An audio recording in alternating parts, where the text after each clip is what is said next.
ஆன்றோர் அவையன், அறிவார்ந்தோர் சபை. அந்த சபையின் ஆற்றல் மிகுந்த செயலாளராக இருந்து என்னை, எம் இயக்கத்தை செதுக்கி நல்வழி நடத்திய பெருந்தகை நம்முடைய ஐயா பெருந்தமிழர் பத்மநாபன் அவர்கள். தமிழ் மீதும் தமிழர் இனத்தின் மீதும் தமிழர் தேசத்தின் மீதும் பெரும்பற்று கொண்டதால் பல்வேறு இயக்கங்களில் சார்ந்து பணியாற்றி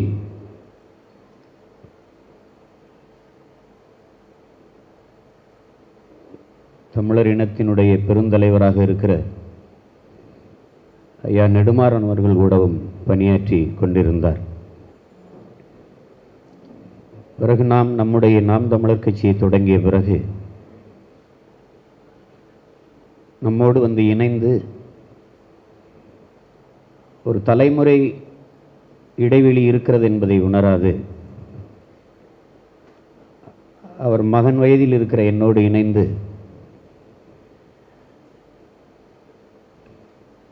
இயன்றவரை இயக்கத்திற்கு ஆலோசனைகளை சொல்லி சிறப்பாக வழிநடத்தியவர்.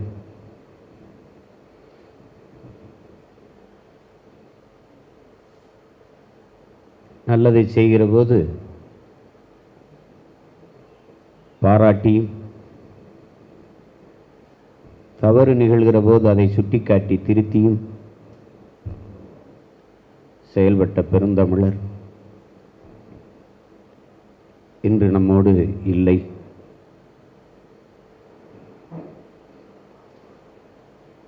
என்னுடைய பேரன்பிற்கும் பெருமதிப்பிற்கும் உரிய பெருந்தகை ஐயா பத்மநாபன் அவர்களுக்கு நான் நாம் தமிழர் இயக்கத்தின் சார்பாகவும்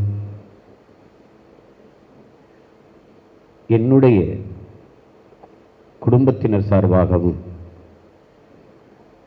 புகழ் வணக்கத்தை செலுத்துகிறேன்.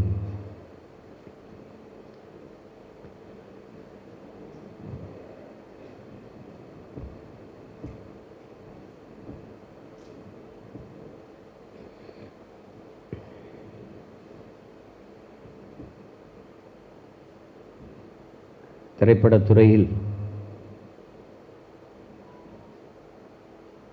இயக்குனராக வேண்டும் என்ற கனவோடு சென்னைக்கு வந்த நான்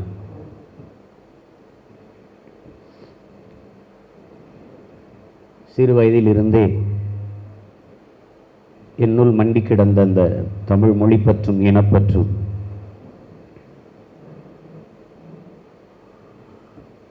அது சார்ந்த தலைவர்களையே சந்திக்க காலம் எனக்கு வாய்ப்பு ஏற்படுத்தி தந்தது. அதில் என்னுடைய அண்ணன் அறிவுமதி, என்னுடைய அண்ணன் சுபவீரபாண்டியன், என்னுடைய அண்ணன் குளத்தூர் மணி, மதிப்பிற்குரிய பெருந்தலைவர் ஐயா மணியரசன், அண்ணன் தியாகு, ஐயா நெடுமாறன், ஐயா வீரமணி போன்றவர்களுடைய நட்பு, உறவு, பழக்கம் இதுவெல்லாம் ஏற்பட்ட பிறகுதான் என்னுடைய பாதை, பயணம் எல்லாம் மாறியது.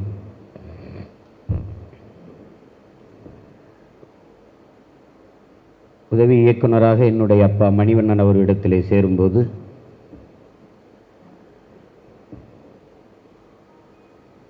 அவரிடத்திலே இருந்த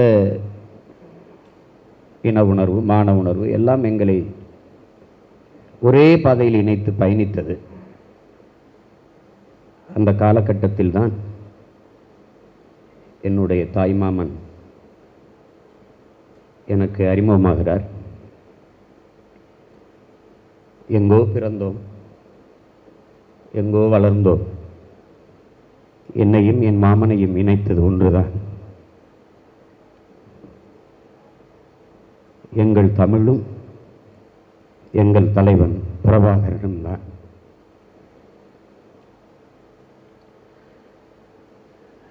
எங்களுக்கான உறவு என்பது வெறும் இரத்த உறவு மட்டுமல்ல, தமிழர் என்கிற இன இரத்த உறவு மட்டுமல்ல, லட்சிய உறவு என்றுதான் சொல்ல வேண்டும்.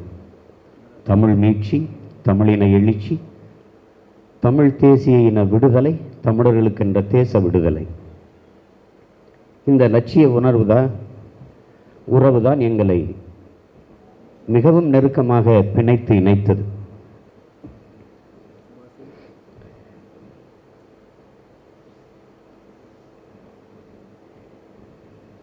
திரைப்பட இயக்குனர் ஆவதற்கு முன்பிருந்தும் சரி, திரைப்பட இயக்குனர் ஆன பின்னும் சரி, வறுமை பெரிய அளவில் பொருளீட்டவில்லை. வறுமை, பெற்றோர்கள் மிகுந்த வசதி படைத்தவர்கள் அல்ல, கிராமம், வேளாண்மை. ஆனால் எப்போதுமே என்னிடத்தில் என்னை சுற்றி நிறைய நண்பர்கள் இருப்பார்கள். அவர்களுக்கு எப்போதுமே என் வீட்டில் உணவு இருக்கும். அந்த காலகட்டங்களில் தன் மருமகன் கஷ்டப்படுவான் என்று நான் கேட்காமலேயே என் மாப்பிள்ளையை அனுப்பி வைப்பார். அப்போதைக்கு 50,000 பாப்பா கொடுத்துட்டு வர சொன்னாங்க மாமா என்று கொடுத்துட்டு போவார். திடீரென்று ஒரு நாள், எங்கே இருக்க மருமகனே என்று கேட்பார். வீட்டில் தான் இருக்க மாமா அப்படின்னு. திடீரென்று உணவை சமைத்து அனுப்பி விடுவார்.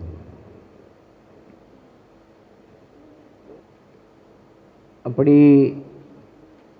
பல காலங்கள், பல மேடைகளில், ஒரே இலக்குக்காக பல தலங்களில், தேனை உண்ண வேண்டும் என்ற நோக்கத்திற்காக வண்ணத்து பூச்சி எப்படி பல மலர்களில் உட்காருதோ அப்படி பல இயக்கங்களில் இருந்தவர்கள் நானும் என் மாமனும் இந்த தென்னரசனும். நாங்கள் ஏறி நிற்காத மேடை என்றால் அதிமுக, இந்த பாரதிய ஜனதா, இந்த மேடையில், ஏன் காங்கிரஸ் மேடையில் கூட நான் ஏறி பேசியிருக்கேன்.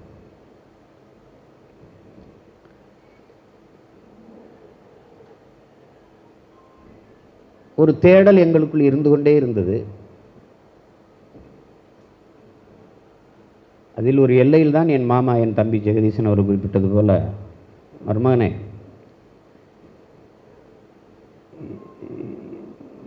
நம்ம ஒரு கட்சி ஆரம்பிப்போம், நீ தலைவராக இருந்ததை தொடங்குன்னு. நாங்கள் ரொம்ப கேலியாகவும் கிண்டலாகவும் பேசிக்கொள்வோம் மாமன் மருமகன்கிற உறவில். அப்போ கேட்டேன், என்ன மாமா நீங்கள் லூஸா? ஜெகதீஸ்வர், மாமா லூஸ் ஆகிட்டாராட. அது எதுக்கு மாமா, நமக்கு இத்தனை இயக்கங்கள் இருக்குது, அதில் நம்ம ஒன்று புதுசாக ஆரம்பிக்கணுமா என்று நான் எங்கள் மாமாவை திட்டினேன்.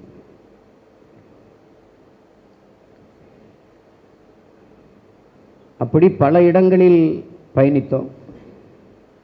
ஒரு அண்ணன் வைகோ அவர்களோட மறுமலர்ச்சி திராவிட முன்னேற்ற கழகத்திலும் இருந்தார், திமுகவில் இருந்தார். அங்கிருந்து மறுமலர்ச்சி திராவிட முன்னேற்ற கழகத்தில் இருந்தார். அப்போது ஐயா செஞ்சியார் அவர்களெல்லாம் அவருக்கு ரொம்ப நெருக்கம், பழக்கம்.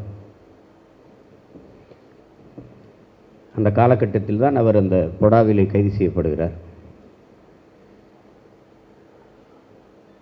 ஈழம் சிவக்கிறது என்கிற ஐயா நெடுமாறன் அவர்கள் எழுதிய புத்தகத்தை அவருடைய அலுவலகத்தில் வைத்திருந்தார் என்பதுதான் அவர் மீதான குற்றச்சாட்டு. 1.5 ஆண்டு காலம், சற்றேறக்குறைய 1.25 ஆண்டுகள் இருக்கும் அவர் சிறையில் இருந்த காலத்தில். பெரிய செல்வந்தர், தென்னரசன் சொன்னது போல பெரிய தொழில் அதிபர். ஏழ்மை வறுமையில் பிறந்த மகன் தன் உழைப்பால், ஒற்றை மனிதன் தன் உழைப்பால் உயர்ந்தது என்றால் அது என் மாமன் சாகுல் ஹமீது அவர்கள்தான்.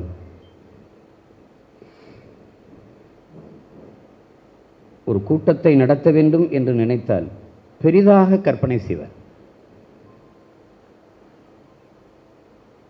பெரிதாக சுவரொட்டி வெட்டுவது, பெரிய மேடை அமைப்பது, பெரிதாக கொடியை கட்டுவது, உள்ளுவதெல்லாம் உயர்வுள்ளல் என்பதற்கேற்ப வாழ்வார். பிரம்மாண்டமாக இருப்பார், எதையும் சிந்திப்பார். கொண்ட கொள்கைக்காக கோடிகளை கொட்டி இறைப்பார்.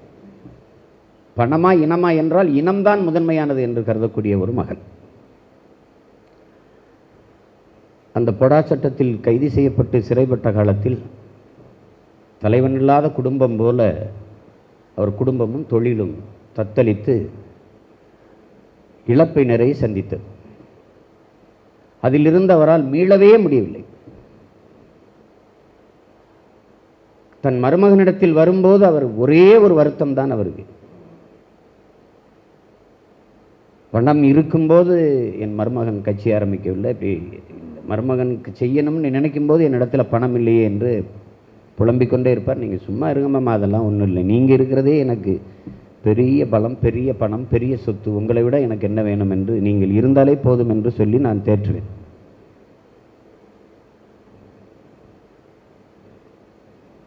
இப்படி திடீரென்று தம்பி படம் எடுத்துக்கிட்டு இருக்கோம்.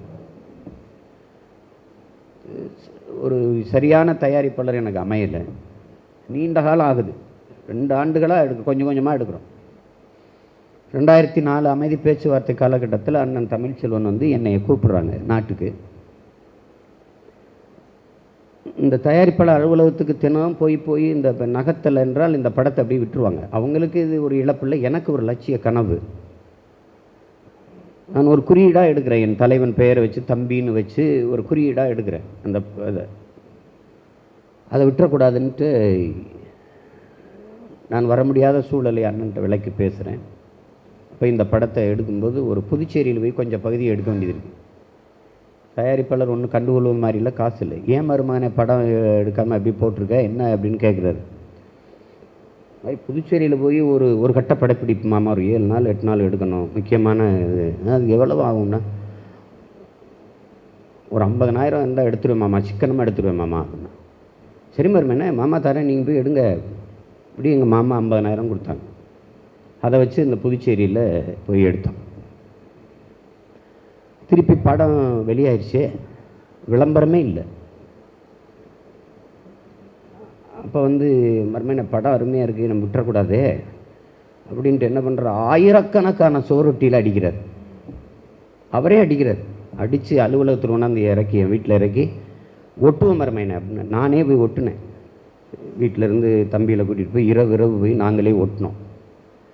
15 நாளைக்கு ஒரு தடவை மாமா அடித்து கொடுத்த சுவரொட்டியில் வச்சு ஒட்டி சென்னையவே குலுங்க வைக்கிறோம். இப்போ 110 நாளுக்கு மேலே படம் ஓடிச்சு, வெற்றி அடைஞ்சிருச்சு. என்னை விட அந்த வெற்றியில் பெரிதும் மகிழ்ந்தவன் என் மாமன் தான். தம்பி படம் ஓடிடுச்சு, அடுத்த படம் ஆரம்பிக்கலை. கிராமம் வீட்டில் வந்து ஒரு சின்ன வீடு, ஓட்டு வீடு, வீட்டுக்கு போனவங்க பார்த்துருப்பீங்க. அப்போ பக்கத்தில் பின்பக்கமாக எங்கள் வீட்டில் ஒரு கூரை வீடு இருக்கும், சமைக்கிறதுக்கு சமையல் கட்டு. அதில் தான் நான் இருப்பேன். இந்த மண்ணெண்ணெய் விளக்கில் படிப்பேன், அங்கேயே படுத்துக்குருவேன். அதுதான் சமையலர். அது ஓலை வீடு தானே, அது எப்படி பார்த்தாலும் ஒரு 2 ஆண்டு 3 ஆண்டுக்கு ஒரு தடவை மக்கி போயிடும், ஒழும். மழை ஐப்பசி கார்த்திகையில் மழை காலங்களில் ரொம்ப கஷ்டப்படுவாங்க. நான் இருக்கும்போது, சின்ன பிள்ளையாக இருக்கும்போது சரி, எங்கள் அம்மா வந்து இந்த பாத்திரத்தை வச்சு எடுத்து ஊற்றும். ஒழுகிற இடங்களில் சின்ன பாத்திரங்களை வைப்போம். கோணி துணி சாக்கை விரித்து ஈரத்தை உலர்த்துவோம். அது ரொம்ப கடினம். அப்போ அம்மா எப்போ பார்த்தாலும் சொல்லுவாங்க, எப்பா இது ஏதாவது ஒன்று பண்ணி விடுப்பா, இது ஏதாவது ஓடாது மாட்டி விடுப்பா அப்படின்னு. எதுவுமே இதையாவது செய்வோம் அம்மாவுக்கு நினச்சி அப்படியே யோசிச்சுட்டு இருந்தேன். அப்போ ஒரு இடம் நமக்கு இருந்து, அந்த இடத்துல ஒரு சமையலறை மாதிரி முதல்ல ஒரு சமையலறையை கட்டுவோம். அப்புறம் அதுன்னு நினச்சிக்கிட்டு இருந்தபோது திடீர்னு எங்கள் மாமா வந்தாங்க. அப்போ மறுபடியும் ஒரு தொழில் தொடங்கி கொஞ்சம் பணம் வர ஆரம்பிச்சிட்டுது. மறுமணி மாமா மறுபடியும் நல்லா வந்துடுவேன், நீ எதுக்கு யோசிக்காத, தைரியமாக இரு. சரி மாமா. திடீர்னு வந்தோடனே நான் அந்த வளசரவாக்க ஒரு வீட்டில் இருந்தேன். ஒரு பெட்டியை கொடுத்து,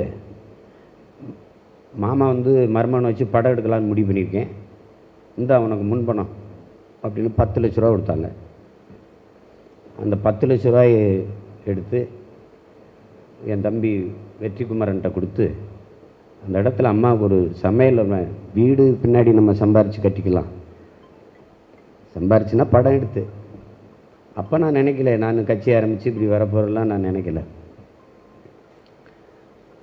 சரி, படம் ஓடிச்சு. இப்போ அடுத்தடுத்து படங்கள் எடுக்கும்போது பணம் வரும்போது வீடு கட்டிக்கலாம், முதல்ல ஒரு சமையலறை கட்டி கொடுன்னு வெற்றிக்கு 10 லட்ச ரூபா கொடுத்தேன். அதில் கட்டப்பட்ட வீடு, என் மாமன் கொடுத்த காசில் கட்டப்பட்ட வீடு தான் இப்போ எங்கள் ஊரில் அந்த இருக்கிற அந்த வீடு. அது என் மாமன் கட்டிய வீடு தான்.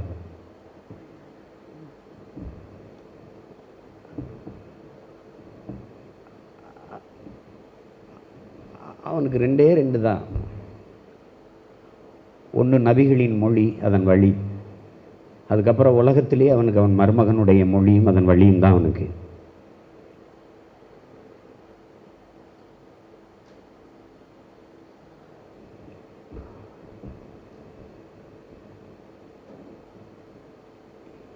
என்னை பெற்றவர்கள் கூட என் மீது இவ்வளவு நம்பிக்கை வைத்தார்களா? என் உடன் பிறந்தவர்கள் என் மீது இவ்வளவு நம்பிக்கை வைத்தார்களா? என்னை படிக்க வைத்தவர்கள், கற்றுத்தந்த பேராசிரியர்கள், ஆசிரியர் பெருமக்கள் என் மீது இவ்வளவு நம்பிக்கை வைத்தார்களா என்று எனக்கு தெரியாது. ஆனால் என் மீது என்னையும் அறியாத தொலைதூரத்தில் இருந்து 2 உறவுகள் நம்பிக்கை வைத்ததென்றால், ஒன்று என் தலைவன் பிரபாகரன், இன்னொன்று என் தாய் மாமன் தமிழ் முழக்கம் சாகுல் ஹமீது. எத்தனையோ மேடைகளில் அந்த மேடைகளை போட்டு என்னை நிற்க வைத்த என் மாமன் இந்த இடத்துல என்னை நிற்க வச்சிருக்க கூடாது. அவருக்கு தெரியும், அவர் இல்லைன்னா நான் வலுவிழந்து விடுவேன், பலம் இழந்து விடுவேன், ஒரு பலகீனமான ஒருவனாக ஆகிவிடுவேன் என்று தெரிந்தும் இதை செய்துவிட்டார். எங்கேயோ நிறுத்த வேண்டும் மருமகனே என்று கனவு கண்ட ஒருவன் என்னை இந்த இடத்தில் நிறுத்தியிருக்கக்கூடாது. தம்பி வெற்றிக்குமாரன் சொன்னது போல தீவிரமாக கட்சி பணியும் தேர்தல் பணியும் செய்து கொண்டிருந்தார். இந்த கொரோனா சூழலிலும் நாகப்பட்டினத்திற்கும் சென்னைக்குமாக போய் வந்து கவனமாக இருங்க, பத்திரமாக இருங்கன்னு நான் சொல்லிட்டு தான் இருந்தேன். மணிசெந்திலுக்கு நோய் தொற்று வந்தபோது கூட மாமா எச்சரிக்கையாக இருங்க, நீங்கள் இருமுறீங்க உடனே பாருங்கன்னு. எனக்கு ஒன்றும் செய்யாது, உன்னை மாதிரி சீக்காளிக்கு தாண்டா பாதிப்பு வரும், எனக்கு ஒன்றும் செய்யாது. ஆள் திடகாத்திரமாக இருப்பார், உயரமாக இருந்தாலும் நல்ல வலுவாக இருப்பார். அதில் அவர் கொஞ்சம் கவனக்குறைவாக இருந்துட்டார். அது இது இறுதியாக என்னிடத்தில் பேசும்போது அந்த குரல் இன்னும் எனக்கு கேட்குது. இருமிக்கிட்டே பேசுகிறார், மருமகனே எனக்கு ரொம்ப முடியல, எனக்கு இருமலாக வருது. அதுதான் கடைசி என்னிடத்தில் பேசுனது. அதுக்கப்புறம் அவரும் விரும்பி மருத்துவமனைக்கு போகலை. அது அவருடைய நண்பர் தம்பின்னு ஒரு மருத்துவர் கட்டாயப்படுத்தி இழுத்து கொண்டு போய் சேர்த்தார். அப்புறம் ரொம்ப நாள் கழித்து தான் எனக்கு இந்த செய்தி வருது. பதற, அப்புறம் எப்படியாவது காப்பாற்றணும்னு அந்த தம்பி மருத்துவர்கிட்ட பேசினேன்.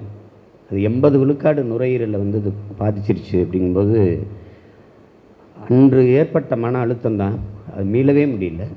அதுக்கப்புறம் நான் என் தம்பி லியோட்ட வெற்றிகிட்ட பேசி, என்னுடைய தம்பி லியோ இருக்கான், காமாட்சி மருத்துவமனையில் கொண்டு சேர்த்தோம். பணத்தை பற்றி பிரச்சனை இல்லை, பிச்சை எடுத்தாவது கொண்டு வந்து தருவேன், என் மாமன் தான் எனக்கு முக்கியம், நீங்கள் செய்யுங்க அப்படின்னு இவ்வளோ சொன்னேன்னா அது முடியல. அப்போது என் மருமகள் வாப்பாட்ட நீங்கள் ஒரு தடவை வலைவெளியில் பேசுங்க மாமா, பாருங்கள் மாமா, அப்போ வாப்பா உற்சாகம் அடைஞ்சு மீண்டு வந்துடுவாங்கன்னு போது வலைவெளியிலே நான் 2 தடவை இணைஞ்சு பேசினேன். நான் பேசுகிறத கேட்டுக்கிட்டு எனக்கு புரட்சி வணக்கம் வைக்கிறார். நான் நிறைய நம்பிக்கை கொடுத்தேன். ஒரு சாதாரண மகனாக இருந்து போராடி உயர்ந்த ஒரு போராட்டக்காரன் அவன் வந்து வந்துடுவான் என் மாமன்னு நினச்சேன். அது நடக்கலை.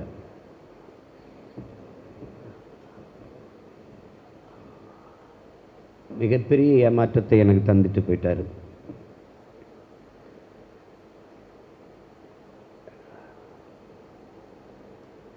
நான் படித்த ஒரு தாய்மையை பற்றி பெரும்பெரும் அறிஞர்கள் எல்லாம் நிறைய பதிவு செஞ்சுருக்காங்க.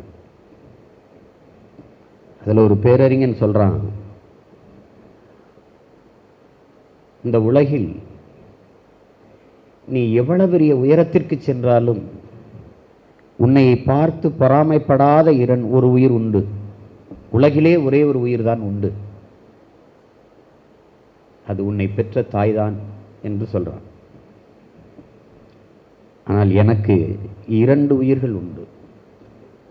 நான் எவ்வளவு சாதித்தாலும், எவ்வளவு பெருமை பெற்றாலும், எவ்வளவு உயரத்திற்கு போனாலும், அந்த அறிஞன் சொன்னது போல பொறாமைப்படாத ஒரு உயிர் உண்டு என் தாய் என்றால் எனக்கு இன்னொரு உயிர் உண்டு. அது என் மாமன் தமிழ் முழக்கம் சாகுல் ஹமீது அவர்கள் தான்.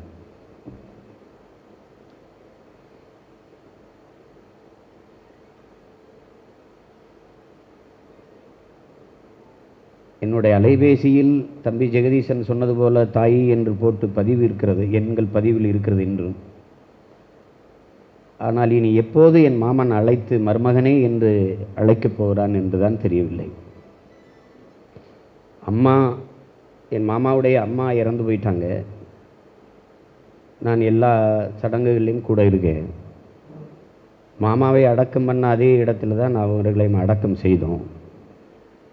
அப்போது மருமகன் கையில் மண்ணை கொடுங்க, மருமகன் கையில் கொடுங்க, அவர் போடட்டும் என்று சொல்லி நான் என் தாய் மாமனை பெற்ற தாய்க்கு மண்ணள்ளி போட்டேன். ஆனால் இறுதியாக ஒரு நன்றி மண்ணை கூட என் தாய் மாமனுக்கு நான் அள்ளி போட முடியாத ஒரு கால சூழல். அருகில் நெருங்கி என் மாமனின் முகத்தை இறுதியாக ஒரு முறை பார்க்கக்கூட முடியாத ஒரு கொடுமையான துயர காலமாக இது மாறிவிட்டது.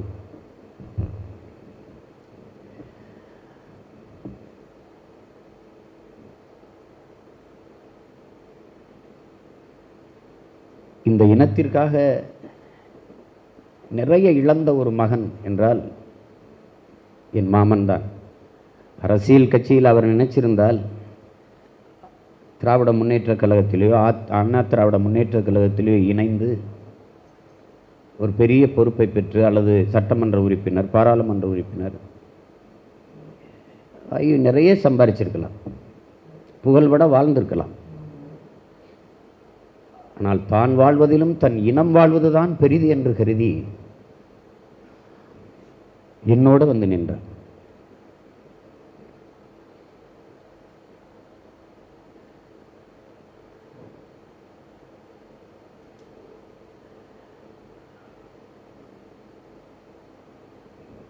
ஈழ விடுதலையின் மீதும் தலைவர் பிரபாகரனின் மீதும் பெரும்பற்று கொண்டு வாழ்ந்த ஒரு மகன். தம்பி ஜெகதீசன் அவர்கள் சொன்னது போல தலைவரிடத்திலே பேசிக்கொண்டு இருக்கும்போது தமிழகத்தில் யாரெல்லாம் நம்முடைய உணர்வாளர்கள் என்று பேசும்போது நான் முதலில் என் மாமன் பெயரை சொன்னேன், தமிழ் முழக்கம் சாகுல் ஹமீது அப்படின்னு. கேட்டுக்கிட்டார். திருப்பி அப்புறம் என் முகத்தை பார்க்கும்போது நான் என்னுடைய சகோதரர் வேல்முருகன் அவர்களை சொன்னேன். அதை ஆர்வமா அப்படியா என்று கேட்டுக்கிட்டார். அப்போ பக்கத்தில் இருந்த நடேச அன்னைக்கு சொல்லி அவர்களுக்கெல்லாம் பேசுங்க, பேசி நம்முடைய நன்றி பகிருங்க என்று சொன்னார். நான் அதற்கு முன்பே அண்ணன் நடேசன் அவர்களிடத்தில் எண்களை கொடுத்து இவர்களிடத்தெல்லாம் பேச வைத்து விட்டேன். இப்போ தலைவர்கிட்ட நான் சொன்னேன், இல்லை நான் ஏற்கனவே அண்ணன்கிட்ட இந்த எண்ணை கொடுத்து நான் பேச வச்சுட்டேன். அப்படியா, சரி சரி சரி என்று பெருமைப்பட்டான்.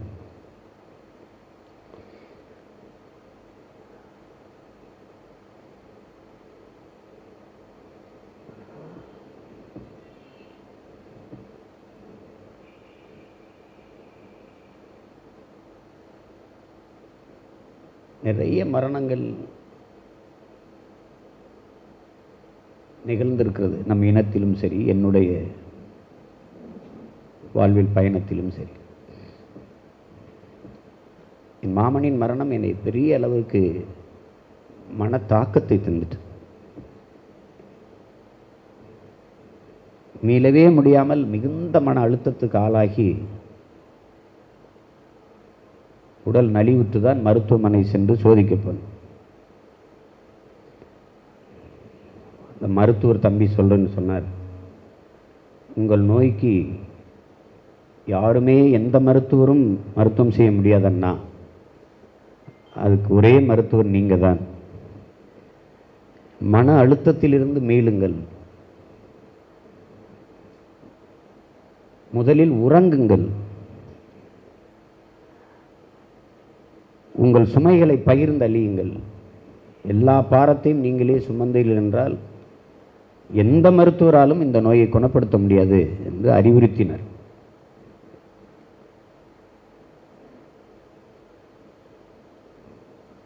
ஆனாலும் தஞ்சை மாவட்டத்தில், நாகப்பட்டினத்தில், மன்னார்குடியில், திருவாரூரில் ஒரு சின்ன கட்சி பிரச்சனை என்றால் மாமன் இருந்தால் இது நடக்குமா என்று தான் கேட்க தோன்றும், என்று தான் சிந்திக்க தோன்றும். அப்படிப்பட்ட ஒரு உண்மையான மகன், என் இதயத்திற்கு நெருக்கமாக இருந்த உறவை நான் இழந்து விட்டேன் என்பதுதான் எனக்கு மிகுந்த வலியை தந்துவிட்டது.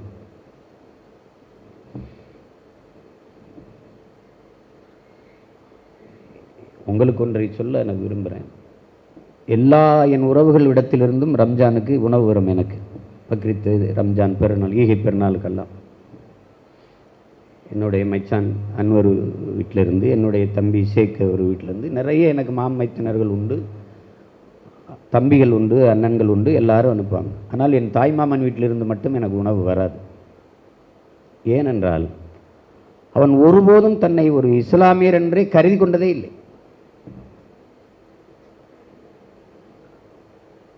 அவன் தமிழன், தமிழ் மீதும் தமிழர் மீதும் பற்று கொண்டதனாலேயே தமிழ் முழக்கம் என்ற ஒரு பதிப்பகத்தை ஆரம்பித்தார். இன்னும் கூட சென்னை அண்ணா சாலையில் அந்த அலுவலகம் இருக்கிறது. அங்குதான் நாங்கள்லாம் கூடி பேசுவோம் அரசியல். தமிழ் முழக்கம் என்று திருப்பி ஒரு இதழ் ஒன்றும் தொடங்கினார். அதில் முதலாக என் மருமகன் பேட்டி தான் வர வேண்டும் என்று தம்பி செங்குட்டுவன் அவர்களை வைத்து எடுத்து இதில் போட்டார்.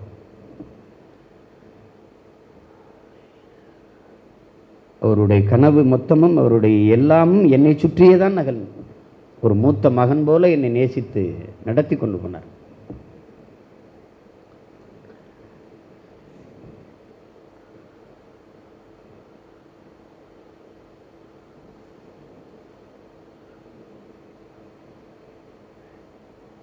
என் அம்மா கூட பிறந்த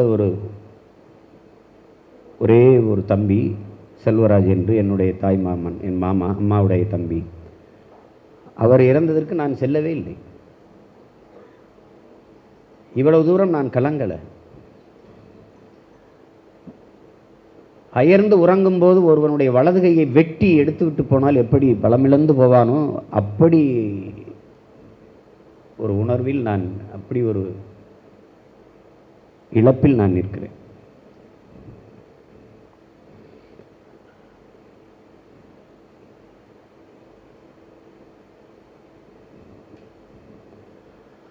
எப்போது உறங்கினாலும் நான் எழுப்பினால்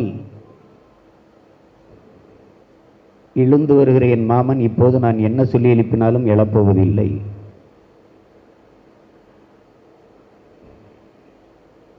நான் நிறைய பக்குவமும் நிதானமும் பெற்ற முழு மனிதனாக ஆகிவிட்டேன். பதட்டமில்லை, பயமில்லை, ஒரு முதிர்ச்சி எனக்குள் இருக்கிறது.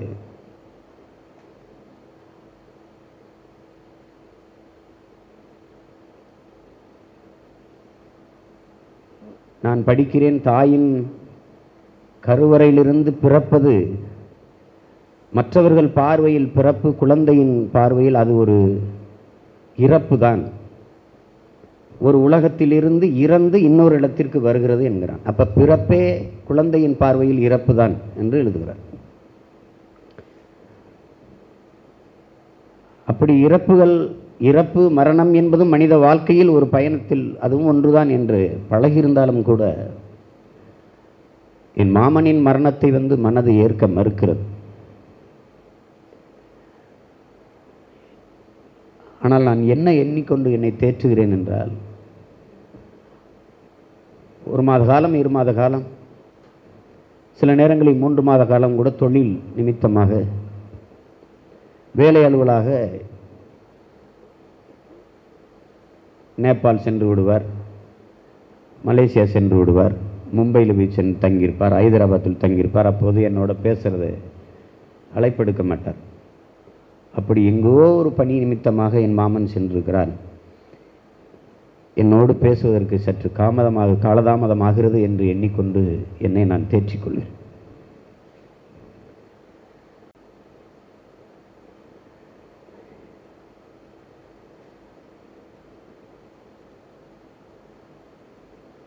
எத்தனையோ உறவுகள் இந்த நாம் தமிழர் இயக்கத்தில் எனக்கு உண்டு. தம்பிகள், அக்காக்கள், தங்கைகள், அம்மாக்கள், மைத்துனர்கள், எவ்வளோ பேர் உண்டு. ஆனால் எனக்கு என் தாய்மாமன் தமிழ் முழக்கம் ஷாவுல் ஹமீது இனி ஏது எனக்கு?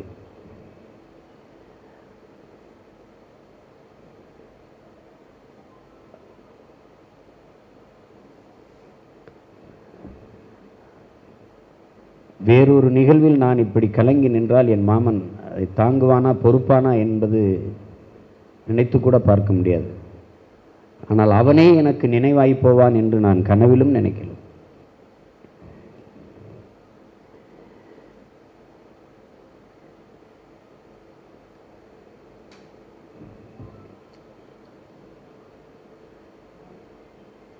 பல்லாயிரக்கணக்கான மாவீரர்களின் கனவை சுமப்பது போல இனி என் மாமனின் கனவையும் சேர்த்து நான் சுமப்பேன். இந்த நாம் தமிழர் பிள்ளைகள் எல்லோரும் சேர்ந்து சுமப்போம்.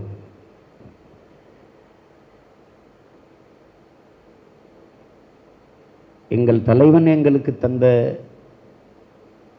கையளித்த கனவை கொண்டு ஓடுவது போல எங்கள் தாய்மாமன் கனவையும் தூக்கி கொண்டு நாங்கள் பயணிப்போம்.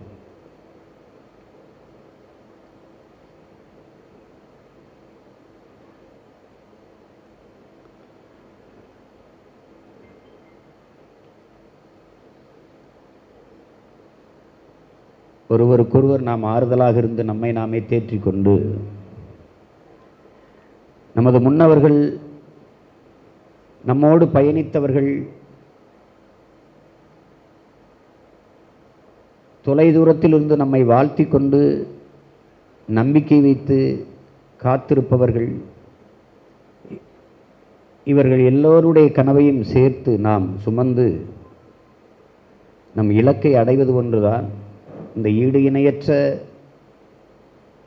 தமிழ் பெருந்தகைகளுக்கு நாம் செய்கிற உண்மையான வணக்கமும் மரியாதையுமாக இருக்க முடியும்.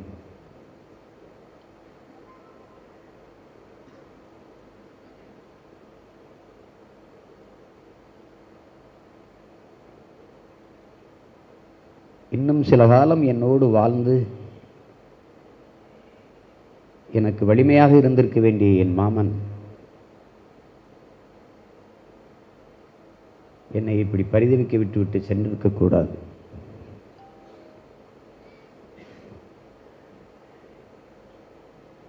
தென்னரசன் சொன்னது போல நாகப்பட்டினத்துக்கு வீட்டுக்கு போயிட்டா மருமகன் வந்திருக்கிறான் என்றால் அதற்கு சிறப்பாக ஒரு சமையல் செய்ய செய்வார். அவரே நன்றாக சமைப்பார். பக்கத்திலிருந்து சாப்பிடும்போது நான் ரொம்ப அளவாக உணவு எடுப்பேன். இப்போ பயிற்சி எடுக்கிறதுனால, கராத்தே இதெல்லாம் செய்கிறதுனால அளவாக உணவு எடுப்பேன். எங்கள் மாமா நல்லா சாப்பிடுவாங்க. சாப்பிடும்போது என்னை திட்டிக்கிட்டே இருப்பாங்க. எல்லாம் தெரியுது என் மருமகனுக்கு சாப்பிட தெரியல என்று. இதை சாப்பிடுங்க என்று எடுத்து வச்சு அப்படி பாசத்தோடு உணவை மட்டுமில்லாத அன்பையும் ஊட்டி வளர்த்த என் தாய் மாமன் ஈழத்துக்கு போய்விட்டு திரும்பும்போது வானூர்தி நிலையத்தில் இறங்கிய உடனேயே நான் வீட்டுக்கு அழைச்சி பேசினேன் அம்மாவுக்கு. ஏன்னா நான் உயிரோடு வருவேனாங்கிறதே தெரியாதனால என்ன நடக்குதுன்னா, அங்கே போனால் உயிரோடு வரமாட்டாருன்னு யாரோ சொல்லிட்டாங்க எங்கள் வீட்டில், எங்கள் அம்மாட்ட எங்கள் அப்பாட்ட. இப்போ அவங்க அழுதாங்க போகக்கூடாதுன்னு. போனால் நாங்கள் விஷம் குடித்து செத்துருவோன்றாங்க.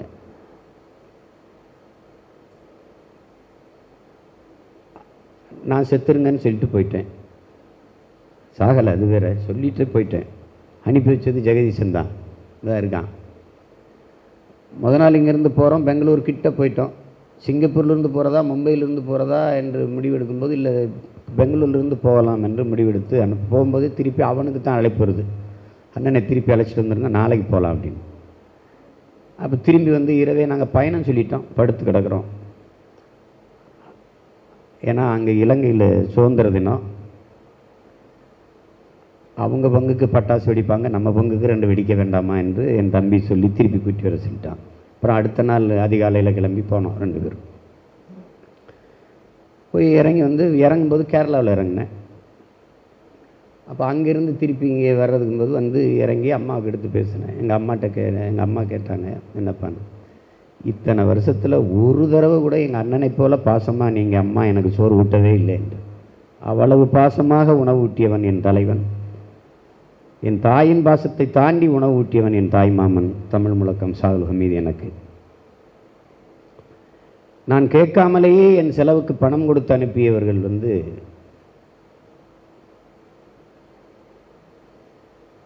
எனக்கு யாரும் எனக்கு நினைவில் வரல. என் மாமன் தமிழ் முழக்கம் சாகுல் ஹமீது மட்டும்தான். அந்த செயலை தலைவரோடு நின்று பேசி கொண்டு இருக்கும்போது எம்ஜிஆரை பற்றி பேச்சு வந்துடும், எப்படியும் வந்துடும். 1 மணி நேரம் பேசுகிறார் என்றால் ஒரு 10 நிமிடம் 15 நிமிடம் எம்ஜிஆர் அவர்களுடைய பேச்சு வந்துடும். அந்த எம்ஜிஆருங்கிறவரை பற்றி பேச வரும்போது தலைவருக்கு கொஞ்சம் நாத்தழுதலுக்கும் கொஞ்சம் அந்த உணர்வுக்குள்ள ஆழ்ந்து போவார்கள். அவ்வளவு ஒரு பாச பிணைப்பு அவர் 2 பேருக்கும் இருந்தது. ஒரு அப்பா மகன் அண்ணன் தம்பி மாதிரி ஒரு பிணைப்பு. அப்போ சொல்கிறாங்க, இந்திய இராணுவம் இங்கே வந்து நிற்கும்போது நாம் இந்திய நாட்டு இராணுவத்தை எதிர்த்து சண்டை பிடிக்கிறோம். அப்போ தம்பி வந்து கஷ்டப்படுவார் என்று கூப்பிட்டு நான் கேட்கலை. ஆனால் அவராக கிட்டுவை அழைத்து 36 லட்சத்தை ஒரு பெட்டியில் வச்சு, தம்பி கஷ்டப்படுவார், இதை கொண்டு கொடுத்துரு என்று கொடுத்து அனுப்புகிறார். தலைவர் என்ன கேட்குறாருன்னா, அவர் நாட்டு இராணுவத்தை எதிர்த்து நான் சண்டை போடும்போது தன் தம்பி கஷ்டப்படுவார் என்று பணம் கொடுத்து அனுப்புகிறார் என்றால், ஒரு முதலமைச்சர் கொடுக்குற போது அது ஒரு தேசத்துரோக குற்றம்தான். ஆனால் அந்த தேசத்துரோக குற்றத்தை கூட தன் தம்பிக்காக செய்தார் என்றால் அவருக்கு நான் எவ்வளவு உண்மையாக இருக்க வேண்டியவன் என்று சொல்கிறார். கேட்காமலே கொடுத்து அனுப்பினார் என்று சொல்கிறார், நினைவூற்றார் எனக்கு. அதை கேட்குற போது எனக்கு என் தாய்மாமன் தான் நினைவுக்கு வந்தான். நான் கேட்காமலே என் மருமகன் வறுமையில் இருப்பான், பசியோடு இருப்பான், கஷ்டப்படுவான், அவனிடத்தில் இந்த காசை கொடுத்துட்டு வா என்று என் மாப்பிள்ளை அனுப்பி வைத்ததை தான் நினைத்து பார்க்குறேன். என் வாழ்க்கையில் நிறைய சிறந்த மனிதர்களை, நல்ல மனிதர்களை நான் சொத்துக்களாக பொக்கிஷமாக அடைந்திருக்கேன்.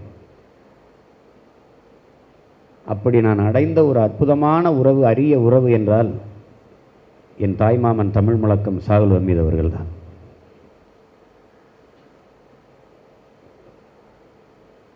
தனிப்பட்ட என் வாழ்க்கையில் என்னை பலகீனப்படுத்திய மரணங்கள் அப்படி என்றால் என்னுடைய அப்பா மணிவண்ணன் அவருடைய மரணம், என்னுடைய தங்கையின் கணவர் தமிழ்ச்செல்வன் அவர்களுடைய மரணம், என்னிடத்தில் வாகனத்தை ஓட்டிக் கொண்டிருந்த என் அன்பு தம்பி அன்பு செழியன் என்று நான் பெயர் வைத்து அழைத்த என் தம்பி அன்பு, பிறகு என்னுடைய தாய்மாமன் தமிழ் முழக்கம் சாகுல் ஹமீது. இந்த மரணங்கள் தனிப்பட்ட சீமானை, அவனுடைய வலிமையை பாதிக்கு மேல் பறித்து கொண்டு போய்விட்டது.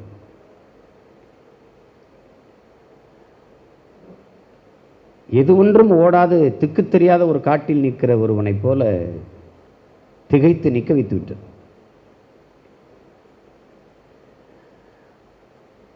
ஆனால் அதிலிருந்து மீண்டு இந்த பெருந்தகைகள், பல்லாயிரக்கணக்கான மாவீரர்கள், எம்மின முன்னோர்கள் கொண்ட கனவை நிறைவேற்ற வேண்டும் என்கிற அந்த உயர்ந்த நோக்கம் எங்களை உந்தி தள்ளுகிறது.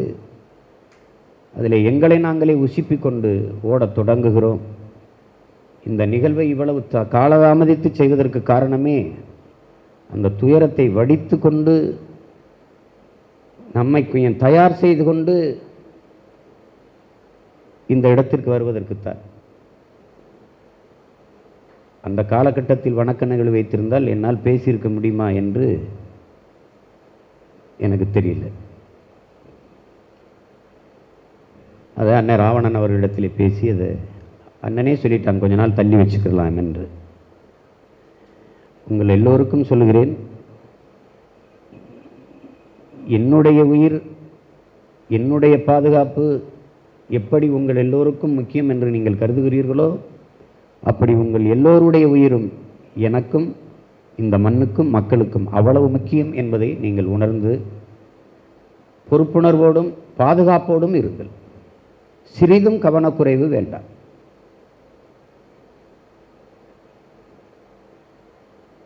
நீங்கள் இப்போது கூட தவிர்க்க முடியாத அண்ணனோட படம் எடுத்தே தீர வேண்டும் என்று நிற்பதையெல்லாம் பார்க்கும்போது என்ன சொல்வதுன்னு தெரியல. அதெல்லாம் குறைங்க, கவனமாக இருங்க, சமூக இடைவெளியை கடைப்பிடிங்க, முகக்கவசம் மறக்காத அணியுங்கள், மிகுந்த எச்சரிக்கை உணர்வோடு இருங்க. கபசுர குடிநீர் குடிங்க, வேப்பிள்ளை, இந்த மஞ்சள் துகள், இந்த மிளகு, இந்த கிராம்பு, இதுகளையெல்லாம் சுவைப்பது அடிக்கடி அதை பயன்படுத்துங்க. நோய் எதிர்ப்பு திறனை கூட்டுகிற உணவை எடுங்க. நாட்டுக்கோழி சாறு, முட்டை, காய்கறி, கீரை, பழங்கள் இதையெல்லாம் அதிகமாக எடுத்துக்கொள்ளுங்க. அந்த திறன் ஒன்று தான். ஏன்னா இந்த நோய்க்கு மருந்து இல்லை. மருத்துவமனையில் போகிறதுங்கிறது ஒரு ஏமாற்றம். ஏன்னா மருந்தே இல்லை. என் மருமகள் சொல்கிறாள், அப்பாவுக்கு வந்திருக்கிற இது கொரோனா தொற்று, அதுக்கு மருந்து இல்லாமாமா எனக்கு தெரியுது, ஆனாலும் மனசு ஏற்க மறுக்குதுன்றா. அதான் நியாயமான உண்மையாக தான். அப்போ நம்ம மிக அருகில் இருக்கிறது, மிக அருகில் இருக்குது. ஐயா தமிழ் ஒளி அவர்களை இதே நோய் தொற்றில் ஒரு பெரிய அறிஞர், நமக்கு ஒரு வலிமையாக இருந்த ஒரு பெருந்தகையை இழந்திருக்கோம். அரிதினும் அரிதான என் அன்பு உறவு, என் தாய்மாமனை நான் இழந்துட்டேன். அன்னைக்கு தான் நான் உண்மையிலே பெரிதும் பயந்தது. அதுதான் பெரிதும் பயந்துட்டேன். மிக கவனமாக இருங்க. ஏன்னா அதுக்கு மருந்து இல்லை. நம்ம தான் நம்மளை தற்காத்து கொள்ளணும், பாதுகாத்து கொள்ளணும். நமக்கு நாமே ஒவ்வொருத்தருக்கும் ஒருவர் பாதுகாப்பாக நம்ம இருக்கணும். மிகுந்த எச்சரிக்கை உணர்வோடு இருங்க.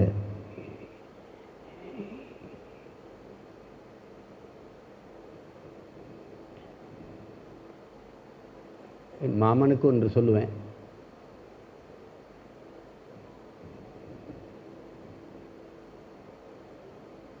எந்த பிரச்சனைனாலும் எனக்கு முதல்ல ஓடி நிற்கக்கூடியவன் நீ தான். இப்போ நீயே எனக்கு பிரச்சனை ஆயிட்ட, நீயே என்னை விட்டு போய் எனக்கு ஒரு தீராத பெரும் பிரச்சனையை தந்துட்ட.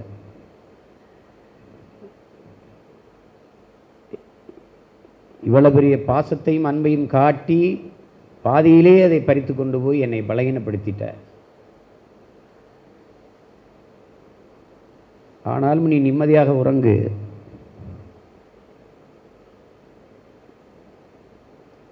உன் படத்திற்கு முன்பு நான் ஏற்றிய அந்த சுடர்,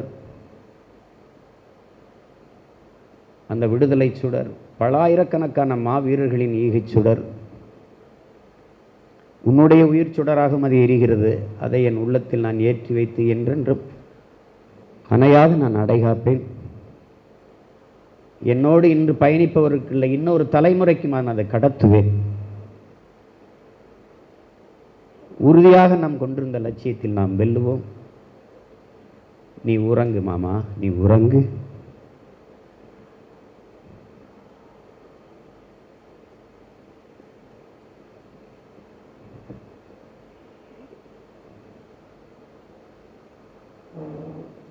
ஒரு அனாதை போல உன்னை நான் அடக்கம் செய்து விட்டனோ என்கிற குற்ற உணர்வு என்னை உறுத்துகிறது. எவ்வளவு பெரிய படை உன் மருமகன் வைத்திருக்கிறேன். ஆனால் நீ ஒற்றை மனிதனாக பயணித்து போய் உறங்கிக் கொண்டாய். உரிய மரியாதை கூட உனக்கு செய்ய முடியாது. என்னை கையேறு நிலையில் விட்டுவிட்டுச்சு. காலம் தள்ளிவிட்டது. என்னை மன்னித்துக்கொள். நான் ஏமாற்றிவிட்டேன். என் அத்தைக்கிடத்தில் வீட்டில் இருக்கிற எல்லாத்தையும் எப்படியாவது என் மாமாவை காப்பாற்றி கொண்டு வந்து தருவேன் என்று நான் சொன்னேன். அதை நீ பொய்யாக்கி விட்டாய். சரி, போய் உறங்கு. நான் மட்டுமல்ல, உனக்கு பல லட்சக்கணக்கான மருமகன்கள் இருக்கிறார்கள், மருமகள்கள் இருக்கிறார்கள். அவர்கள் உன் கனவை எடுத்து சுமப்பார்கள். நிம்மதியாக இரு. நிம்மதியாக உறங்கு மாமா. உனக்கு என்னுடைய இந்த மருமகனுடைய வணக்கத்தை செலுத்துகிறேன்.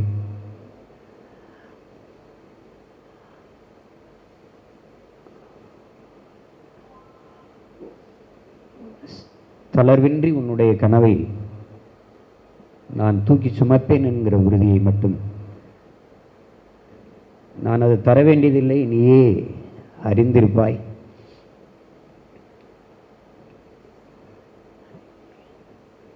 இந்த தேர்தலில் என்னோடு பயணித்து எவ்வளவோ யோசனைகளை சொல்லிக் கொண்டிருந்தாய். நாம் உறுதியாக வெல்லுவோம் மருமகனே, நான் மக்களை சந்திக்கும் போது பெரிய மாறுதல் வருது மருமகனே, நீ நினைக்கிற மாதிரி இல்லை, நம்ம பெரிதாக வெல்ல போகிறோம் என்று சொல்லி கொண்டிருந்தாய். எல்லாவற்றையும் சொல்லி முடித்துவிட்டு சென்று விட்டாய்.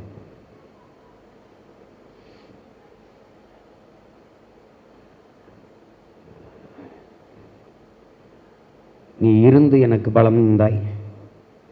இனி உன் நினைவுகள், நீ சுவாசித்து விட்டு சென்ற கடைசி மூச்சு என்னை சுற்றியே அந்த சுவாச காற்று சுழலும். அதை சுவாசிக்கிற நான் வலுப்பெறுவேன், பலம் பெறுவேன். முன்னிலும் முனைப்பாக களத்திலே பாய்வேன்.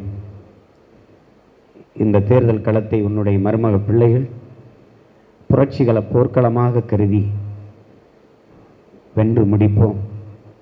நீங்கள் நிம்மதியாக உறங்குங்கள் மாமா. உங்களை இனி ஒருபோதும் உங்கள் மருமகன் எழுப்ப மாட்டேன். நீங்கள் நிம்மதியாக உறங்குங்கள். உங்களுக்கு என்னுடைய புரட்சி வணக்கம். நாம் தமிழர்.